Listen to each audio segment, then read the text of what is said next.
Hello everyone, welcome to the SBI Securities Weekly Wrap podcast. Indian benchmark indices closed higher for the sixth consecutive week to end at fresh record highs.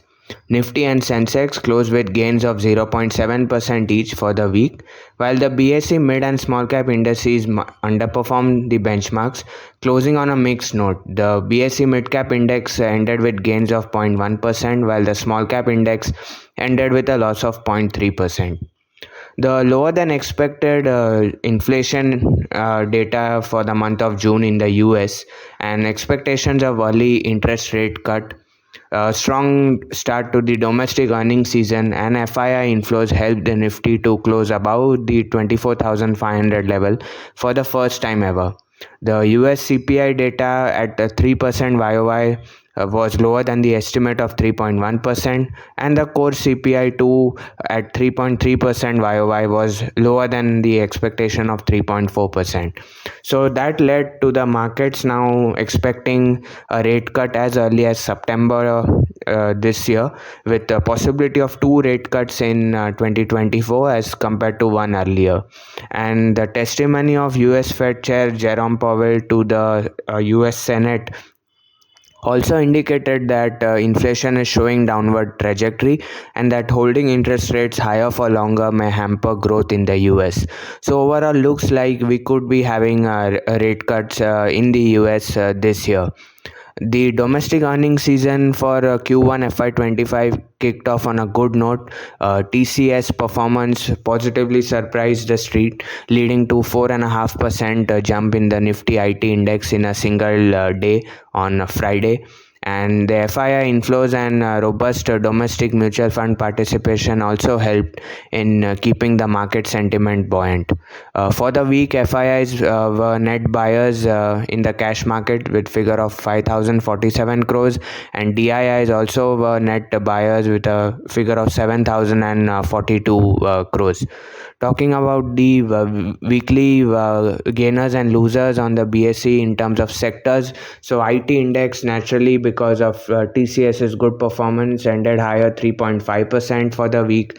The FMCG index was up 3.3%. Oil and gas index was up 2.9%. And on the losing side, we had realty, metals, auto, and power, which were low of between 1 to 2.5%. Talking about the weekly gainers and losers on the Nifty, so among the gainers were ONGC up 6.6%, ITC up 5.9%, Wipro, HDFC Life, and Britannia were the other gainers. While on the losing side, we had M&M, which was down 6%, Tata Steel lost 3.5%, Adani Enterprises, Shriram Finance, and Bajaj Auto were the other major losers. In terms of economic updates, so as I said earlier, the US CPI came in lower than expectations, which has raised expectations of rate cuts in the US. Coming to the corporate development, so the quarterly updates were there in the week, and Container Corporation reported a total throughput growth of 6% YOY in Q1, supported by growth in the domestic throughput, which was up 15% YOY. Sula Vineyards reported a muted set of update for Q1, where the wine tourism revenue was down 2.5% YOY, impacted by the higher number of dry days in the quarter due to the elections and also the heat wave, while the overall revenue was up 10% YOY. Adani Power unit Mahan Energen and Reliance Industries entered into a 20-year power purchase agreement for 500 megawatt, for which Reliance Industries had acquired a 26% stake in Mahan Energen 600 megawatt thermal power plant earlier. Havells India is planning to expand capacity of cables at the Alwar plant with a capex of about 375 crores. And also IRB Infra reported strong gross toll collections for both the month of June as well as overall for the quarter, with a growth of 35% YOY. In terms of order inflows during the week, so L&T received mega orders from Hindustan Shipyard as also from an international client. RVNL also received multiple orders from Maharashtra Metro Rail as well as Central Railway. NBCC, Inox Wind, Kalpataru projects were the other major companies which received major orders. Azad Engineering received a mega order from Siemens Energy Global for supply of turbines. Ahluwalia Contracts also received multiple orders this week, as well as HPL Electric for the smart meters. So overall, order inflows continue for companies across the board in engineering, construction, and railway segments. Coming to the fundamental calls that were given during the week, so starting with pick of the day, first up is Federal Bank, recommended at price of 195.1 rupees with a target of 214.6. The bank reported a strong provisional business update for Q1, where the loan growth stood at 20.1% YOY, with retail book growing handsomely by 25% YOY, while the corporate loan book was also up 14%. Deposit growth also remains robust with a deposit growth of 19.6% YOY in the quarter, supported by a strong branch expansion across the country, which the bank has been doing. The margin is also expected to improve going forward, and asset quality should also see improvement. So the valuation at 1.3 times FY25 price to book looks quite attractive. Next up is RateGain Travel Technologies at a price of 800 rupees with a target of 880 rupees.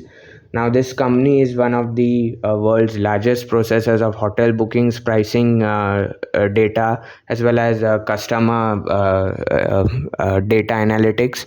So, it has a large customer base across hotels, airlines, meta search companies, package providers, car rentals, and travel management companies, cruises, as well as ferries. It has guided for 20% growth during FY25 with 100 to 200 basis points improvement in margin, and the valuation at trailing 12-month P of 49 times looks attractive given the growth prospects.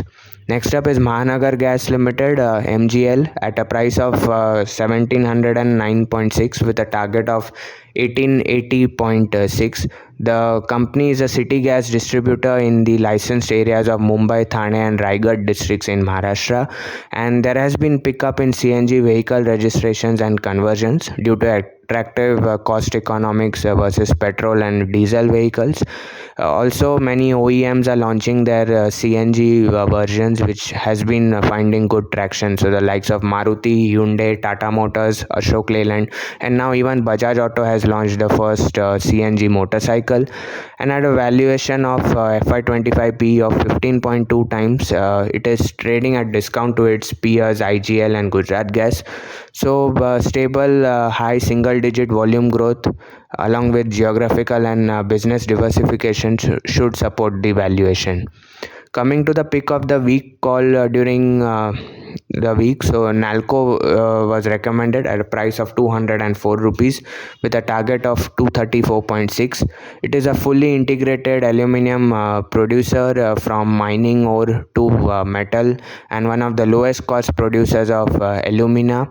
It has signed bauxite mining lease deed with the state government of Odisha, which will help improve backward integration. Also, it has signed a pact with NTPC for power supply, which again will provide uninterrupted power to Nalco's smelter in Odisha, as well as captive coal consumption also is rising through its captive coal blocks. So overall, backward integration will help improve the overall efficiency of the company. And at the current price, the stock is trading at 10.6 times FY25 EV by EBITDA. So those were the calls given during the week. Next week will be a truncated week as markets will be shut on Wednesday on the occasion of Moharram. The Q1 earnings will remain in spotlight. So next week, quite a few large cap companies, respective sector leaders such as Infosys, Ultratech Cement, Asian Paints, Wipro, Bajaj Auto, JSW Steel, LTI, Mindtree, HDFC, AMC, Geo Financial, Havels, Polycab will be reporting their numbers, and this will impact the rest of the companies as well as the sectors. So the earnings season will be in full flow next week. For key corporate actions in next week, kindly refer to our weekly wrap report. The link to view the report is shared in the description box below. This was all about the weekly market podcast. Thank you for listening. Have a happy weekend and a great trading session next week. Thank you. Investment in securities market are subject to market risks. Read all the related documents carefully before investing.